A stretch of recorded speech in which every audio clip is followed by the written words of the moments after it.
നമസ്കാരം. ബ്രേക്കിംഗ് നേരം ആരംഭിക്കുന്നു. ആദ്യം നോക്കാം പ്രധാന വാർത്തകൾ. തിരുവനന്തപുരം കരമനയിൽ യുവാവിനെ തലക്കടിച്ച് കൊലപ്പെടുത്തിയ പ്രതികളെ തിരിച്ചറിഞ്ഞു.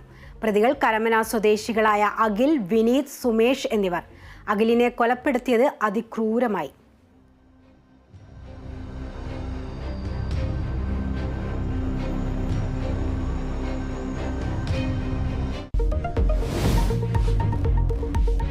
ഡ്രൈവർ മേയർ തർക്കത്തിൽ യദുവിനെ വീണ്ടും ചോദ്യം ചെയ്തേക്കും. മൊഴികളിൽ വൈരുദ്ധ്യമെന്ന അന്വേഷണ സംഘം. മെമ്മറി കാർഡ് കണ്ടെത്താനായില്ല. കൊച്ചിയിൽ വൻ സ്വർണ്ണവേട്ട. നെടുമ്പാശ്ശേരി വിമാനത്താവളത്തിൽ 1.5 കോടി രൂപയുടെ സ്വർണം പിടികൂടി. 2332 ഗ്രാം സ്വർണം കടത്താൻ ശ്രമിച്ചത് ജീൻസിനകത്ത് പ്രത്യേക അറയുണ്ടാക്കി. കന്യാകുമാരി സ്വദേശി ഖാദർ മൈദീൻ കസ്റ്റഡിയിൽ. കണ്ണൂർ തളിപ്പറമ്പിൽ ബൈക്ക് നിർത്തിയിട്ട കാറിലിടിച്ച് 2 യുവാക്കൾ മരിച്ചു. അപകടം പുലർച്ചെ 1:30. മരിച്ചത് ചെറുകുന്ന് സ്വദേശികളായ ജോയൽ, ജോമോൻ എന്നിവർ.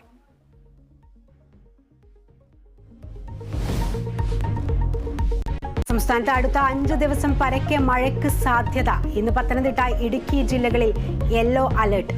8 ജില്ലകളിൽ ഉയർന്ന താപനില തുടരും. IPL മുംബൈ കൊൽക്കത്ത പോരാട്ടം. മത്സരം രാത്രി 7:30 ഈഡൻ ഗാർഡനിൽ. പോയിന്റ് പട്ടികയിൽ 1-ാം സ്ഥാനം നിലനിർത്താൻ കൊൽക്കത്ത.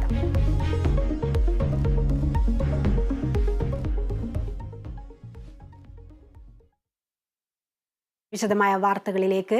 തിരുവനന്തപുരം കരമനയിൽ യുവാവിനെ തലക്കടിച്ച് കൊലപ്പെടുത്തിയ പ്രതികളെ തിരിച്ചറിഞ്ഞു. കരമന സ്വദേശികളായ അഖിൽ, വിനീത്, സുമേഷ് എന്നിവരെയാണ് തിരിച്ചറിഞ്ഞത്.